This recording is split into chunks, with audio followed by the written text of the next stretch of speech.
على رسوله الكريم أما بعد أعوذ بالله من الشيطان الرجيم بسم الله الرحمن الرحيم ولا تجعلوا الله عرضة لأيمانكم أن تبروا وتتقوا وتصلحوا بين الناس والله سميع عليم لا يؤاخذكم الله باللغو في أيمانكم ولكن يؤاخذكم بما كسبت قلوبكم والله غفور حليم للذين يؤمنون من نسائهم تربص 4 أشهر فإن فاءوا فإن الله غفور رحيم وإن عزموا الطلاق فإن الله سميع عليم صدق اللہ العظیم۔ گزشتہ آیات مبارکہ میں اللہ سبحانہ و تعالی نے کسی معاشرے کا ابتدائی یونٹ فیملی سسٹم ہوا کرتا ہے، اس کو آپس میں کن اصولوں پر استوار ہونا چاہیے، اور پھر مرد اور عورت کا جو رشتہ اور تعلق ہے اس کے اندر کون سی اصول اور ضابطے ایسے ہیں جن کی رعایت اور پابندی دونوں پر لازم ہے۔ اب یہاں سے اگر اس رشتے کو کسی وجہ سے خراب کر دیا جائے، اور خاص طور پر قرآن مقدس کے نزول کے زمانہ میں اس فیملی سسٹم کو خراب کرنے کے حوالے سے بہت سارے بیجا اور فضول قسم کے قانون اور رسم و رواج وہ موجود تھے، جس کی بنیاد پر یہ رشتہ بسا اوقات ایسا ہو جاتا تھا کہ نہ یہ رشتہ قائم ہے اور نہ یہ رشتہ ٹوٹا ہوا ہے۔ یہ مرد اور عورت کا رشتہ شریعت نے ایسا انٹوٹ نہیں رکھا کہ اب یہ جڑ گیا ہے تو کسی طرح ٹوٹ نہ سکتا ہو، کیونکہ اصل مقصد تو نسل انسانیت کا پروان چڑھانا ہے، اور یہ اسی وقت ممکن ہے جب دونوں میاں بیوی اس حوالے سے برابر کردار ادا کریں۔ اگر دونوں میں کھینچا تاری موجود ہو، مرد اس کی ذہنیت کچھ اور ہے، عورت وہ کچھ اور چاہتی ہے، تو کبھی بھی بچوں کی صحیح تربیت نہیں ہو پائے گی، اور نہ ہی نسل انسانیت ایک مفید شہری بن کر کوئی اپنا صحیح کردار ادا کر سکے گی، اپنی ذمہ داریاں صحیح طریقے سے نبھا سکے گی۔ اس لیے اگر کہیں میاں بیوی کے درمیان اختلافات پیدا ہو جائیں اور یہ رشتہ قائم نہ رکھا جا پا رہا ہو، تو پھر اس کو ناگزیر اور مجبوری کی صورتوں میں توڑنے کی بھی اجازت دی ہے۔ لیکن اس کو کھیل تماشا بنا لینا، کبھی جوڑ لیا کبھی توڑ لیا، جذباتی فیصلے کرنا، ایک دفعہ غصہ آیا جذبات میں آئے تو رشتے کو توڑ دیا پھر جوڑنے بیٹھ گئے، تو اس طرح کی بے راہ روی زمانہ جاہلیت میں بھی موجود تھی، اور اب کیونکہ پھر اسی جاہلیت کی طرف زمانہ دوبارہ لوٹ رہا ہے، اب پھر اسی طرح کی صورتحال ہمیں معاشرے میں نظر آتی ہے۔ تو قرآن مجید نے یہاں اس حوالے سے اس دور کی ان خرابیوں کو سامنے رکھتے ہوئے واضح اور دو ٹوک اصول بیان فرما دیے۔ اس زمانے میں جو ایک خرابی تھی وہ یہ بھی تھی کہ بسا اوقات مرد وہ عورت سے اپنے تعلقات نہ قائم کرنے کے حوالے سے قسم کھا لیتا تھا کہ میں کبھی بھی اس عورت کے قریب نہیں جاؤں گا، اس کی حقوق ادا نہیں کروں گا، آگے نسل انسانیت کی پیدائش کے لیے میں اپنی ذمہ داری نہیں نبھاؤں گا، اس سے جدا رہوں گا۔ اور اس طریقے سے وہ بیچاری بندھی ہوئی ہے، ایک رشتے میں پروئی ہوئی ہے، نکاح بھی ہے، اور نکاح ہونے کے باوجود وہ در حقیقت جو اس کی ذمہ داری ہے نسل انسانیت کی پیدائش، اس حوالے سے ذمہ داری کو پوری بھی نہیں کر پا رہی۔ یا فطرتی جو جذبات انسان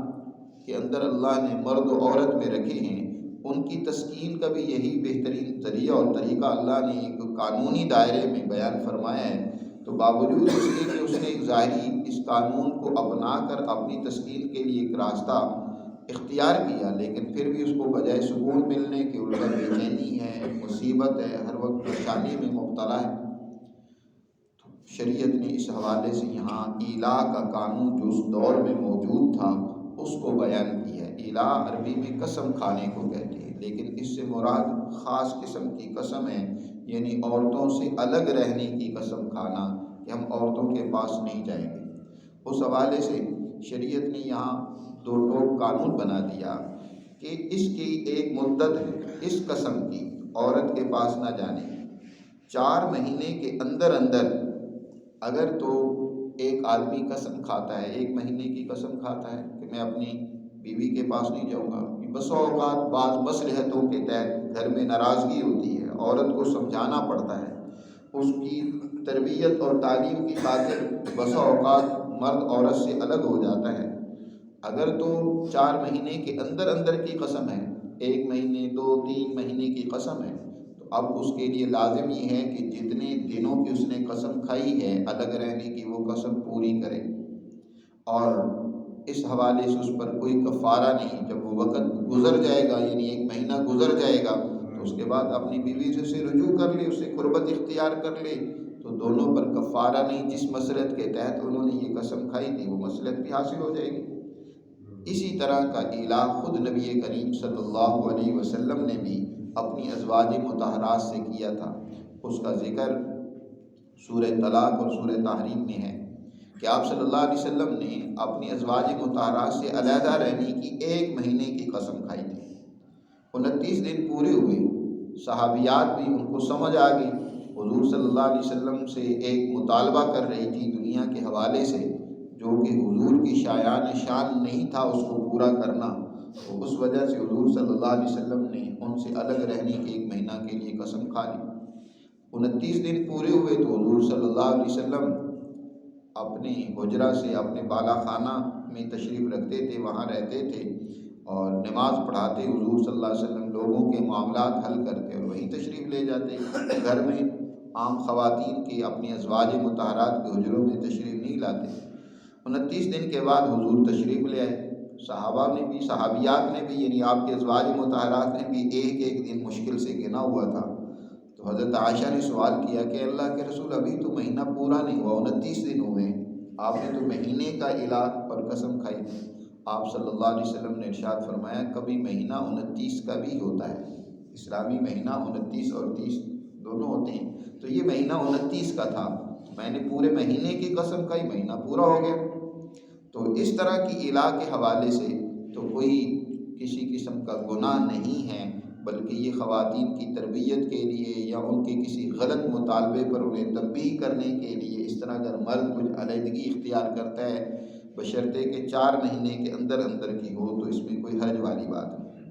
لیکن اگر کسی نے 4 مہینے کا اعلاء کر لیا یا 4 مہینے سے زائد عرصے کے لیے اس نے قسم کھا لی کہ اب میں اپنی عورت کے پاس اتنے عرصے میں نہیں جاؤں گا، یا ہمیشہ کے لیے اس نے اعلاء کر لیا کہ میں ہمیشہ عورت کے پاس نہیں جاؤں گا، تو اب اس کی شریعت اجازت نہیں دیتا۔ شریعت اس کی اجازت نہیں دیتی کہ بھئی تم بلا قید، بلا تحدید ایسی عورت کے حقوق کو پامال کرتے رہو۔ زیادہ سے زیادہ ایک عورت انتظار 4 مہینے تک کر سکتی ہے۔ حضرت عمر فاروق رضی اللہ تعالیٰ عنہ کا وہ واقعہ مشہور ہے نا کہ ایک دفعہ رات کو گشت کرتے ہوئے ایک گھر کے پاس سے گزرے تو اس گھر کے اندر سے گنگنانے کی آواز آ رہی ہے۔ ایک عورت جس کی نئی نئی شادی ہوئی ہے وہ اپنے شوہر کی یاد میں اشعار پڑھ رہی ہے اور کہہ رہی ہے کہ اللہ کی قسم کہ اگر مجھے خدا کا خوف اور تیری ذات کا اللہ ڈر نہ ہوتا تو میرا آج پلنگ ہل رہا ہوتا، میرا شوہر مجھ سے جدا ہو گیا، ابھی میری شادی ہوئی اور اس کو محاذ پر اور جنگ پر بھیج دیا گیا۔ اس طرح کے وہ ایک اشعار پڑھ رہی ہے اور اپنے شوہر کو یاد کر رہی ہے۔ عمر فاروق رضی اللہ تعالیٰ عنہ نے جب سنا اور حالات اور واقعات معلوم کیے کہ یہ عورت کو کیا معاملہ اور ماجرا درپیش ہے، تو پتہ چلا کہ اس کا شوہر فوج کے ساتھ محاذ پر گیا ہوا ہے۔ تو فوراً حضرت عمر فاروق رضی اللہ تعالیٰ عنہ گھر میں تشریف لے آئے، اپنی بیٹی سے یا اپنی اہلیہ سے کسی سے دریافت کیا کہ بتاؤ کہ ایک عورت کتنا زیادہ سے زیادہ اپنے شوہر کا انتظار کر سکتی ہے؟ تو اہلیہ نے بتایا کہ 4 مہینے تک انتظار کر سکتی ہے زیادہ سے زیادہ۔ تو حضرت عمر فاروق رضی اللہ تعالیٰ عنہ نے اس کے بعد قانون جاری کر دیا کہ کوئی بھی شادی شدہ فوج کے اندر 4 مہینے سے زیادہ نہیں رہے گا، 4 مہینے کے بعد لازماً اس کو گھر لوٹنا ہوگا اور اسے نہیں دی جائے گی، اس کی جگہ پہ نئے کسی فوجی کو بھیج دیا جائے اور اس کو واپس اپنے گھر بھیج دیا جائے۔ تو 4 مہینہ وہ ہوتا ہے کہ جس کے اندر عورت انتظار کر سکتی ہے زیادہ سے زیادہ کہ اب میرا شوہر مجھ سے رجوع کر لے گا، لیکن کسی نے 4 مہینے بھی رجوع نہیں کیا اور یا ہمیشہ کے لیے قسم کھا لی، تو قرآن مجید نے کہا کہ اب تمہارے لیے 2 ہی راستے، 4 مہینے پورے ہونے کو ہے، قسم توڑ دو، عورت سے رجوع کر لو، ٹھیک ہے، اور اگر تم نہیں قسم توڑتے اور اس کا کفارہ ادا کرنا پڑے گا، اگر قسم توڑ دی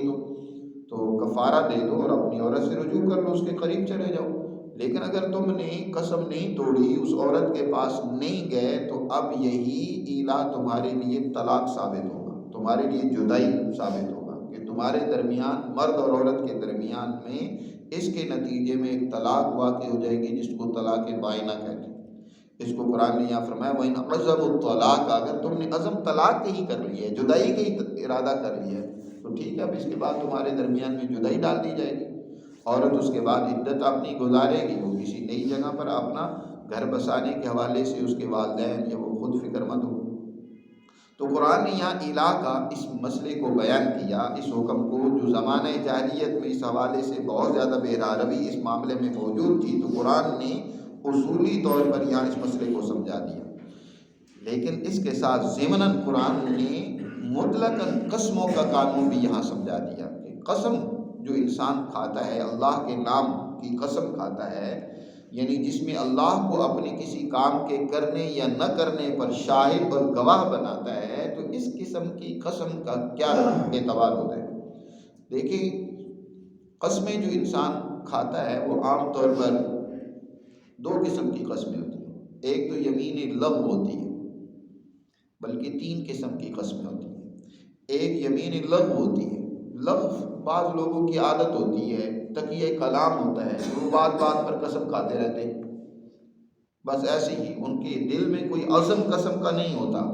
ارادتاً سوچ سمجھ کر کسی کام کے کرنے نہ کرنے کی قسم نہیں کھاتے، بلکہ انہوں نے بس ایک اپنا تکیہ کلام بنا رکھا ہے، بات بات میں قسم ہے یہ یوں ہو جائے گا، قسم ہے اس طرح ہو جائے گا، قسم ہے میں یوں کر لوں گا۔ تو ایسی قسموں کو قسم لغو، یمین لغو کہا جاتا ہے۔ اس طرح کی قسموں پر اللہ کی طرف سے کوئی نہ تو کفارہ ہے اور نہ ہی کوئی سزا ہے، لیکن اس طرح کی بیہودہ باتیں ایک مسلمان کی شان نہیں ہے کہ ایسے ہی فضول اللہ کے نام کی قسمیں کھاتا رہے، بلکہ فرمایا گیا من حسن اسلام المرء ترکہ ما لا یعنی، اسلام کی خوبی ہے کہ وہ مسلمان کو لا یعنی اور فضول قسم کی لغو باتیں کرنے سے روکتا ہے، منع کرتا ہے کہ ایسی ہی زبان سے فضول قسم ہے میں یہ نہیں کروں گا، قسم ہے میں وہ کروں گا۔ تو اس طرح کی قسمیں کھانا درست نہیں ہے، لیکن اس کے نتیجے میں اس پر کوئی سزا ہو یا کوئی کفارہ ہو، کوئی گناہ ہو، تو وہ نہیں ہے۔ نبی کریم صلی اللہ علیہ وسلم، حضور صلی اللہ علیہ وسلم کا واقعہ آتا ہے کہ آپ ایک دفعہ ایک جماعت تیر اندازی کر رہی تھی، تو آپ بھی اس تیر اندازی کی مشق کو دیکھنے کے لیے، معائنہ کرنے کے لیے تشریف لے گئے۔ تو ایک صاحب وہ ایک تیر اندازی میں تیر چلانے لگتا تو کہتے قسم ہے اس کا جو ہے نا تیر نشانے پر لگے گا، اور کسی کے تیر جو ہے نا وہ چلانے لگتا تو وہ قسم کھا کر کہتا ہے قسم ہے اس کا تیر نشانے پر نہیں لگے گا۔ صحابہ کو بڑا تردد ہوا کہ بسا اوقات خطا بھی ہو جاتا تھا، جو اس نے قسم کھائی اس کے الٹ بھی ہو جاتا تھا۔ تو حضور صلی اللہ علیہ وسلم سے کہا کہ دیکھو اللہ کے رسول یہ کیسی قسمیں کھا رہا ہے بار بار، اس کا کوئی اس پر کفارہ نہیں ہے، سزا نہیں ہے۔ حضور نے ارشاد فرمایا یہ لغو قسم ہے، اس کی کوئی سزا نہیں ہے، بس اس کا ایسے ہی تقیہ کلام ہے، یہ بات کر رہا ہے، لیکن اس طرح کی قسمیں کھانی نہیں چاہیے، لیکن اس پر کفارہ نہیں ہے۔ ایک تو قسم یہ ہے۔ دوسری قسم یہ ہوتی ہے جس کو یمین منعقدہ کہا جاتا ہے۔ یمین عربی میں قسم کو کہتے ہیں کہ انسان پورے عزم کے ساتھ سوچ سمجھ کے ایک قسم کھاتا ہے کسی کام کو کرنے یا نہ کرنے کے حوالے سے۔ اب جس کی اس نے قسم کھائی ہے وہ کام 2 طرح کے ہو سکتے ہیں، یا تو اچھا کام ہے، بس اوقات انسان کسی اچھے کام کے کرنے یا نہ کرنے کی قسم کھا لیتا ہے۔ اچھا کام اگر کرنے والا ہے تو اس کو تو کرنا چاہیے، لیکن اس نے قسم کھا لی کہ وہ نہیں کرے گا، مثلاً اس نے قسم کھا لی کہ میں اپنے ان رشتہ داروں سے نہیں ملوں گا، بات چیت نہیں کروں گا، یا کسی دو فریقوں کے درمیان لڑائی ہوئی، جذباتی ہو کر اس نے صلح نہ کروانے کی قسم کھا لی کہ میں ان کے درمیان صلح نہیں کرواؤں گا، یا اسی طرح کوئی اور نیک کام کے نہ کرنے کی قسم کھا لی۔ اب قسم تو اس نے پوری سوچ سمجھ کر کھائی، لیکن قسم ایسی چیز کی کھا لی ہے جس کو کرنا چاہیے، نیکی کا کام ہے، اس کی نے نہ کرنے کی قسم کھا لی ہے۔ تو قرآن مجید نے اس پر سرزنش کی ہے کہ اس کو کسی قسم کھانے سے کوئی حلال کام کو اپنے اوپر حرام کر لینا، حرام کو حلال کر لینا، یہ درست نہیں ہے، جائز نہیں ہے۔ اس کو کس نے اختیار دیا کہ اللہ نے جو نیکی کے کام طے کر دیے ہیں، لوگوں کے درمیان صلح کروانے، رشتے ناتوں کو جوڑنے کے جو احکامات ہیں، اس کے خلاف قسمیں کھاتا پھرے؟ جیسے ابوبکر رضی اللہ تعالیٰ عنہ نے ایک موقع پر قسم کھا لی۔ حضرت مصطح صحابی ہیں، حضرت ابوبکر کے رشتہ داروں میں سے، جب حضرت امی عائشہ صدیقہ رضی اللہ تعالیٰ عنہ پر الزام لگایا گیا تو اس میں یہ بھی پیش تھے، اور ان کے اخراجات حضرت ابوبکر ہی برداشت کرتے تھے۔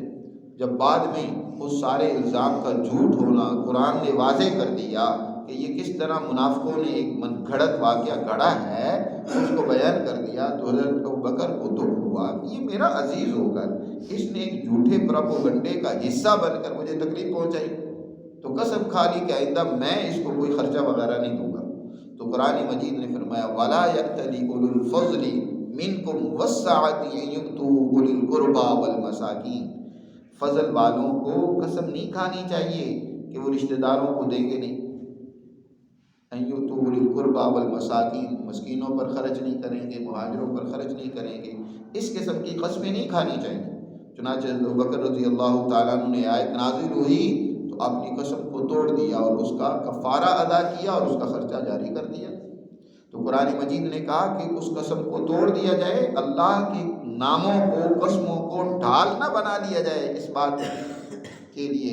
کہ ہم نیکی نہیں کریں گے، تقوی اختیار نہیں کریں گے، لوگوں کے درمیان میں صلح نہیں کروائیں گے، اچھا کام نہیں کریں گے۔ فرمایا یہ بات قطعاً درست نہیں ہے۔ اس حوالے سے فرمایا وَلَا تَجْعَلُوا اللَّهَ، اور نہ بناؤ تم اللہ کو عُرْضَةً ڈھال لِأَيْمَانِكُمْ اپنے قسموں کے لیے، کہ ان تبروا یہ کہ نیکی کا کام وہ نہیں کریں گے، تقوی اختیار نہیں کریں گے، لوگوں کے درمیان وَتُصْلِحُوا بَيْنَ النَّاسِ لوگوں کے درمیان میں صلح نہیں کروائیں گے۔ کئی لوگ اس طرح کی فضول باتیں کر لیتے ہیں، ایسا قطعاً نہیں کرنا چاہیے۔ ایسی قسمیں جو کسی نیکی سے روکنے کے لیے یا رکنے کے لیے کھائی جائیں وہ درست نہیں ہے۔ واللہ سمیع علیم، ان قسموں کو توڑ دینا چاہیے اور ان کا کفارہ ادا کرنا چاہیے۔ اللہ سننے والا ہے، سب کچھ جاننے والا ہے۔ دوسری قسم کے وہ اعمال ہیں جو انسان کسی کام کو کرنے یا نہ کرنے کے حوالے سے اس کے انفرادی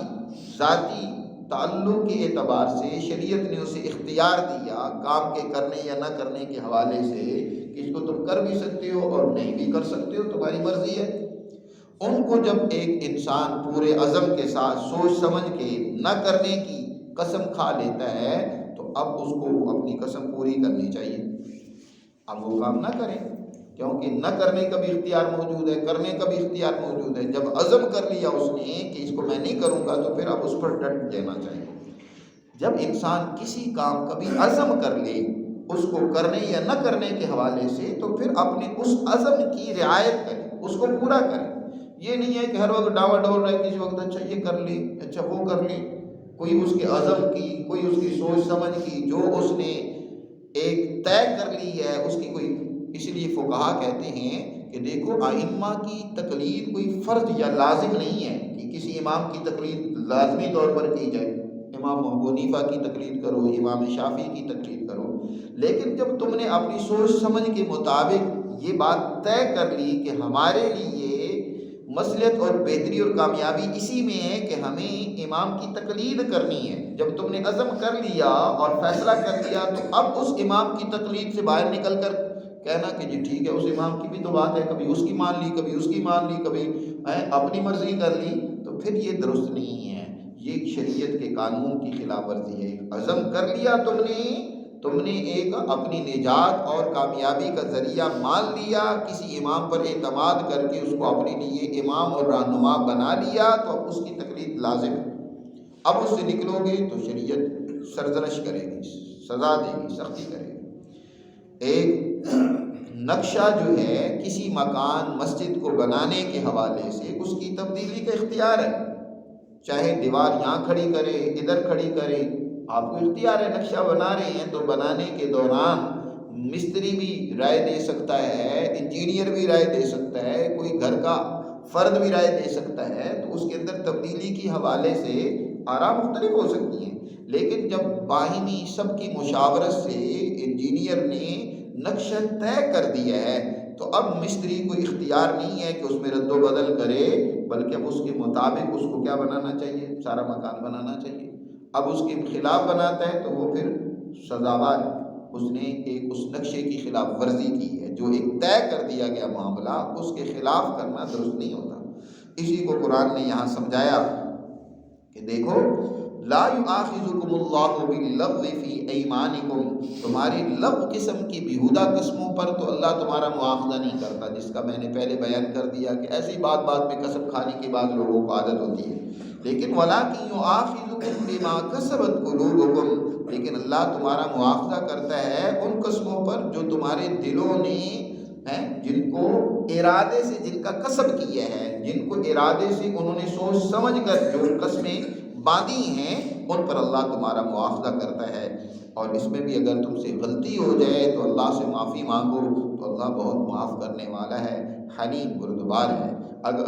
قسم کو توڑنا ہے تو اس کا کفارہ دو، اللہ تمہیں معاف کر دے گا۔ اب یہ اس قسم کے مسئلے کو بیان کر کے اصل جو مسئلہ یہاں جو ان آیات کی مناسبت سے ایلا کا مسئلہ تھا اس کو بیان کیا۔ فرمایا للذین یؤلون من نسائہم، ان لوگوں کے لیے جو ایلا کر لیتے ہیں، قسمیں کھا لیتے ہیں، اپنی عورتوں سے الگ رہنے کی قسمیں کھا لیتے ہیں، تو ان کے لیے 4 مہینوں تک کا انتظار کرنا ہے۔ تربص 4 اشہر، 4 مہینے تک کے اندر کی قسم ہے تو پورا کر لیں اس قسم کو، لیکن اگر 4 مہینے یا اس سے زائد کی قسم ہے تو پھر قرآن کہتا ہے فَإِن فَاءُوا فَإِنَّ اللَّهَ غَفُورٌ رَحِيمٌ، اگر اس کے اندر وہ رجوع کر لیں تو بے شک اللہ معاف کرنے والا، رحم کرنے والا ہے، قسم کا کفارہ دے، بیوی سے رجوع کر لیں۔ لیکن اگر انہوں نے 4 مہینے گزر گئے، رجوع بھی نہیں کیا، وَإِنْ عَزَمُوا الطَّلَاقَ، طلاق ہی عزم کر لیا ہے، تو اب ان کے درمیان میں ایک طلاق بائنہ واقع ہو جائے گی۔ اب بغیر نکاح جدید کے دوبارہ وہ رجوع نہیں کر سکتے آپس میں۔ فَإِنَّ اللَّهَ سَمِيعٌ عَلِيمٌ، تو بے شک اللہ سب کی سننے والا، سب کچھ سننے والا اور سب کچھ جاننے والا ہے۔ اس حوالے سے مزید آگے احکامات کہ اب طلاق واقع ہو گئی تو اس عورت کی آگے کتنی عدت ہے، کتنا انتظار کرنا ہے، اور مزید طلاق کے کیا احکامات ہیں اس کو آگے بیان کی ہے، اس پر پھر بات ہوگی۔ اللہ میں سمجھ نصیب فرمائے۔